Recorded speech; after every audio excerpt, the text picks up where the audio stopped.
একজন প্রবাসী সন্তান হিসেবে, রেমিটেন্স যুদ্ধের সন্তান হিসেবে আমরা জানি এই দেশে সবচেয়ে বেশি ভোগ করে কম এবং ত্যাগ করে বেশি হচ্ছে রেমিটেন্স যোদ্ধারা। 16-17 বছর বয়সে তারা দেশ থেকে চলে যায়, 50-55 বছর পর্যন্ত তারা শুধু দেশকে দিয়ে যায়, কিন্তু সেই অর্থে সেই বিনিময়ে কিন্তু তারা দেশ থেকে কিছু পায় না। আজকে অন্তর্বর্তীকালীন সরকারের মধ্য দিয়ে আমরা আহ্বান জানাবো, প্রবাসী সরকার যারা রেমিটেন্স যোদ্ধা রয়েছে তারা এই দেশের প্রতি যেহেতু ত্যাগ সবচেয়ে বেশি করে, তাদের ইনভেস্টমেন্ট যেহেতু সবচেয়ে বেশি, তাদের প্রতি যেন সবচেয়ে বেশি মানবিক হয়।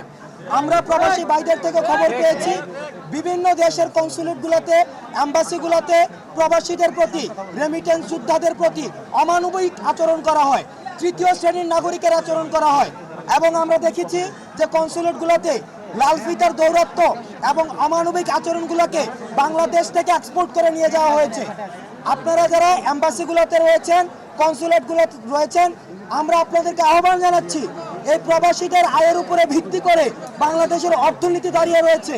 আপনারা রেমিটেন্স যোদ্ধারা যারা রয়েছে মিডল ইস্টে এবং ইউএসএতে এবং সারা পৃথিবীব্যাপী, তাদের প্রতি আপনারা মানবিক আচরণ করুন।